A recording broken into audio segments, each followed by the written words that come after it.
ये भाइयों और बहनों, आज हम लोग इस एपिसोड में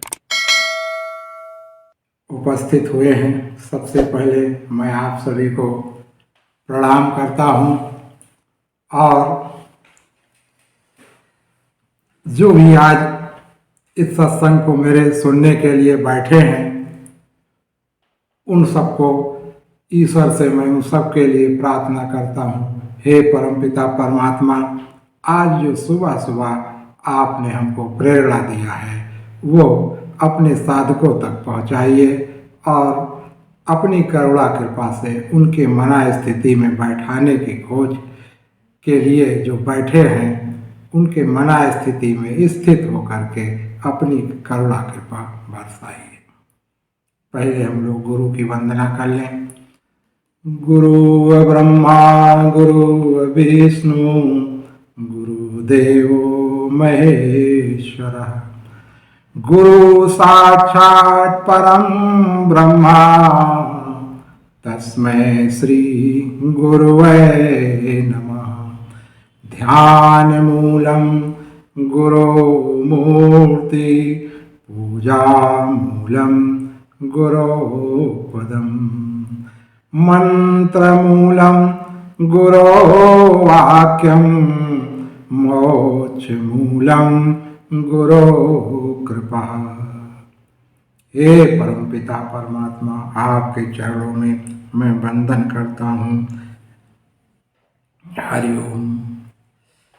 आज हम लोग ईश्वर की कृपा ये हुई है कि ईश्वर के अस्तित्व का पहचान कैसे करें। ईश्वर भले ही आंखों से हम लोगों को दिखाई नहीं देते हैं, किंतु श्रद्धा और विश्वास करने पर पग पग पर उनकी अनुभूति अवश्य हम लोगों को होती है, और जिनको नहीं हुई है उनको हो सकती है अगर वो श्रद्धा और विश्वास रखेंगे। इसका एक स्मरण के साथ समझ सकते हैं या ये एक छोटा दृष्टांत के माध्यम से समझ सकते हैं। एक बार एक नास्तिक युवक एक गुरु संत के पास पहुंचा। उसने संत से पूछा, कहा, हे महाराज, ईश्वर की कल्पना कुछ अंधविश्वासियों ने की है। मैं तो ईश्वर के अस्तित्व में ही विश्वास नहीं करता। संत ने कहा, हे मनुष्य, हे युवक, तुम ईश्वर पर विश्वास क्यों नहीं करते हो? इस पर उस नास्तिक युवक ने उत्तर दिया,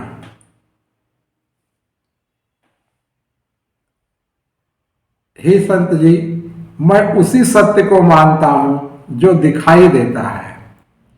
मैंने लाख कोशिश की, किंतु आज तक ईश्वर कहीं हमको दिखाई नहीं दिया। मैं आपके पास इसी उत्सुकतावश आया हूं कि क्या आपने ईश्वर को देखा है? इतना युवक के कहने पर संत ऋषि ध्यानस्थ हुए और उन्होंने उस युवक से पूछा, क्या तुम्हारे पास दिमाग है? युवक ने उत्तर दिया कि ये कोई पूछने की बात है, इसमें भला क्या संदेह हो सकता है कि मेरे पास दिमाग नहीं है। कोई संदेह नहीं है। संत ने कहा, तुम बिल्कुल परफेक्ट हो कि तुम अपने दिमाग को जानते हो, लेकिन या तुम बताओ, क्या तुम अपने दिमाग को देख सकते हो? मुझे तो तुम्हारा दिमाग कहीं दिखाई नहीं दे रहा है। क्या मैं ये समझूं, ये धारणा बना लूं कि तुम दिमाग से वंचित हो, अर्थात तुम्हारे शरीर में दिमाग नहीं है, क्योंकि वो दिख नहीं रहा है। तुम सारी चीजें देखना चाहते हो।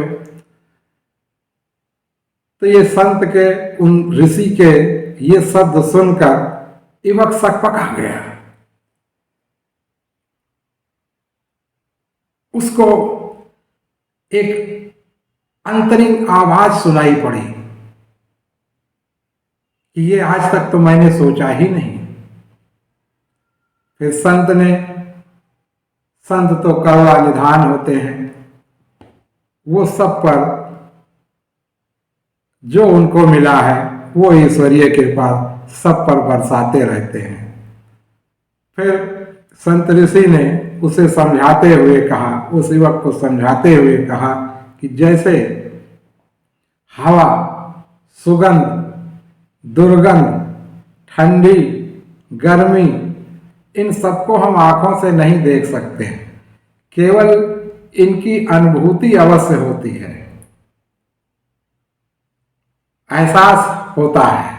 जैसे हवा चलती है तो हवा कहीं दिखती है, लेकिन शरीर में लगती है, पत्ते हिलते हैं तो यह एहसास होता है कि हवा चल रही है। ठंडक है तो ठंडक एहसास से होता है, शरीर में ठंडक लग रही है। ऐसे गर्मी है तो गर्मी का भी एहसास होता, पसीना है, गर्मी, ताप का जो है एहसास होता है। इसी प्रकार सुगंध है, सुगंध गुलाब का फूल है या कोई परफ्यूम है तो सुगंध का होता है कि ये सुगंधित है सुने। इसी प्रकार दुर्गंध का भी वास होता है। इसी प्रकार संत ऋषि ने कहा कि ईश्वर को हम भले ही आंखों से न दिखाई देते हो, हम नहीं देख पाते हैं, किंतु श्रद्धा और विश्वास करने पर पग पग पर उनकी पावन अनुभूति अवश्य होती है। इस प्रकार संत के इस तर्क से युवक को नास्तिक से आस्तिक बना दिया। ईश्वर को निराकार से साकार, साकार से निराकार देखने का, अनुभव करने का एक रास्ता बता दिया और वो युवक हमेशा के लिए आस्तिक हो गया। ऐसे आज प्रभु की कृपा से आप लोगों को प्रभु ने मुझे आज सुबह यह प्रेरणा दिया कि मैं भी ऐसे हमारे साधक जो नास्तिक हैं और कतहूलवश वो ईश्वर को साक्षात देखना चाहते हैं, तो उसके लिए ये दृष्टांत से आज ईश्वर आप लोगों को बताने का, उपदेश देने का कार्य किए हैं। आइए हम उन्हीं गुरु के चरणों में शीश वंदन करें और उस परमपिता परमात्मा से मेरा प्रार्थना है कि हमारे साधकों को भी इस दृष्टांत से ईश्वर के अस्तित्व के बारे में, अपनी उपस्थिति के बारे में, उसके शरीर में उपस्थित होने की कृपा करें, उपस्थित होने की कृपा करें। आज इतना ही, आगे अगले एपिसोड में फिर हम लोग मिलेंगे। तब तक के लिए धन्यवाद। हरि ओम।